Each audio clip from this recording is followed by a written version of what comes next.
بیسەرگەرانن سەڵاوتان لەبێت کاتی پێشکەشکردنی هەواڵەکانە و لە سەرەتاشدا سەردێر. ئەنجومەنی وەزیران لە سەر چەند پرسێکی گرنگ کۆ دەبێتەوە.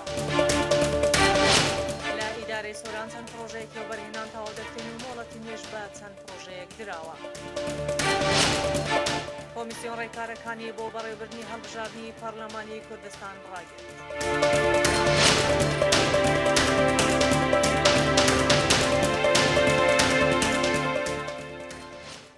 دووبارە سڵاو. سەرچاوەیەکی ئاگدار لە بەغداوە بازاری کرمانجی گوت ئەمڕۆ چوارشەممە ڕێکارەکانی ناردنی پارە بۆ سەر هەژماری حکوومەتی هەرێمی کوردستان دەست پێ دەکات کە بۆ موچەی فەرمانبەرانە. ئەم سەرچاوەیە زیاتر گوتی ئەمڕۆ تەیف سامی وەزیری دارایی عێراق داوای لە فەرمانگەیژمێر یاری کردووە پارە بۆ وەزارەتی دارایی و ئابووری حکوومەتی هەرێمی کوردستان بنێرێت بە مەبەستی دابەشکردنی موچەی مانگی چواری فەرمانبەرانی هەرێمی کوردستان. لە چوارچێوەی ئەنجامدانی پرۆژە خزمەتگوزاریەکان بە تایبەتی لە بواری وەبەرهێنان لە سنووری ئیدارەی سەربەخۆی سۆران لە 5 سێکتەری جیاواز لە ئێستادا کارکردن لە پرۆژەکانی وەبەرهێنان لە چەند سێکتەرێکی جیاواز بەردەوامە. لەمبارەیەوە دلبان عومەر بەڕێوەبەری گشتی وەبەرهێنانی سۆران بازاری کرمانجی ڕاگەیاند لە چوارچێوەی پرۆژە خزمەتگوزاریەکان بە تایبەتی لە کارتی وەبەرهێناندا ئێستا لە 5 سێکتەری جیاواز کار لە چەند پرۆژەیەک دەکرێت. پرۆژەکانیش بریتین لە پرۆژەی بازرگانی، گەشتیاری، تەندروستی، پەروەردەیی و نیشتەجێبوون. بەڕێوەبەری گشتی وەبەرهێنانی سۆران ئاماژەی بەوەشدا ئەمساڵە و پرۆژانەی تەواو دەبن پێک دێن لە پرۆژەی بازرگانی، تەندروستی، پەروەردەیی و گەشتیاری، هەروە چەند مۆڵەتێکی تازەش دراوە بە چەند پرۆژەیەکی تر. دلوان عومەر گوتیشی ئەو پرۆژانەی ئەمساڵ مۆڵەتیان پێدراوە بۆ کارکردن پێک دێن لە پرۆژەی گەشتیاری پیشەسازی و پەروەردەیی. هەروەها ڕوونی کردەوە لیژنەکانمان بەردەوام چاودێری ئەنجامدانی پرۆژەکان دەکەن و بە دوواداچوون بۆ چۆنیەتی ئەنجامدانی ئەو پرۆژانە دەکەن کەوا لە بواری وەبەرهێنان لە سێکتەرە جیاوازەکانی سنووری ئیدارەی سەربەخۆی سۆران کاریان تێدا دەکرێت. سەرۆکایەتی شارەوانی قەزای چۆمان بڵاوی کردوتەوە ئاگاداری تەواوی هاوڵاتیانی قەزای چۆمان و دەوروبەری دەکەنەوە کە هەر کەسێک شوێنی دروستکردنی فڕێدانی زبل و خاشاکی هەیە وەک کۆڵی داخرا و ئەوە دەتوانێت لە 8 پێنجی 2024 تاوەکو 15 پێنجی 2024 داواکاری پێشکەش بە ناوشارەوانی بکات بۆ ئەوەی بتوانێت گرێبەست لەگەڵ کۆمپانیا پەیوەنددار بکات. ئەو هۆڵەی دروست دەکرێت تەنها بۆ شوێنی کۆکردنەوەیە و دواتر دەگوازرێتەوە و پێویستە لە ئاوەدانی دوور بێت.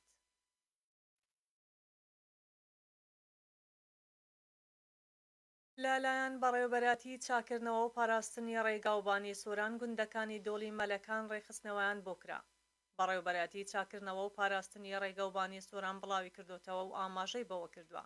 لەلایەن کەرتی یەکی سەر بە بەڕێوەبەراتیمان ڕێگەی گوندەکانی دۆڵی مەلەکان لە سنووری قەزای خەلیفان بە درێژی 22 کیلۆمەتر کاری خاوینکردنەوە و ڕێخستنەوەیان بۆ کرا.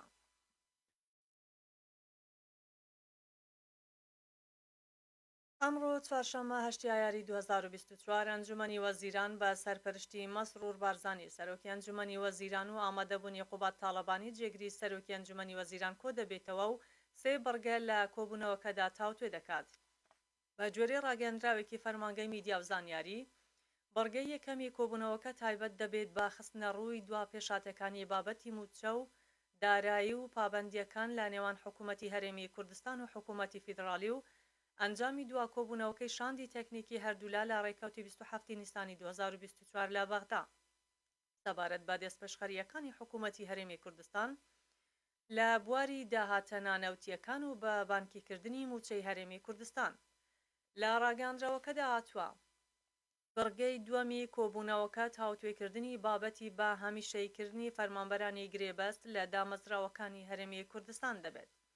ئاماژە بەوەش کراوە بەرگەی سێەم خستنە ڕووی راپۆرتی وەزیری کشتتوکاڵ و سەرچاوەکانی ئاو دەبێت سەبارەت بە سەردانی شاندی وەزارەتەکان بۆ بەغدا تایبەت بە بابەتەکانی وەرگرتنەوەی گەرمی ئەمساڵی جوتیارەن و بەگەڕخستنی پرۆژەکانی بەندا و ئاودێری لە هەرێم و سوودوەرگرتنی جوتیاران لە دەرفەتەکانی خزمەتگوزاریە کشتتوکاڵیەکان هاوشەوەی ناوچەکانی دیکەی عێراق.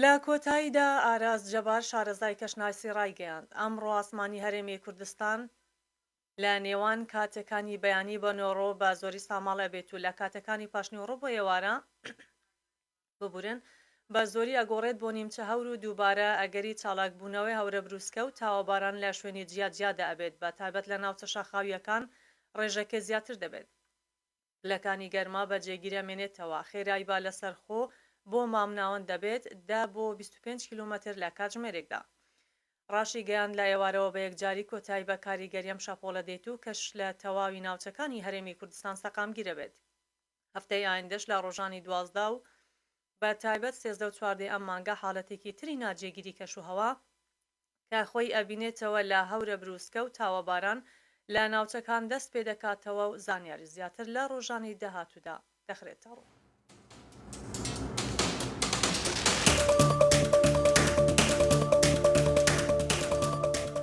هەواڵەکانمان پێشکەشکردن هەر شاد.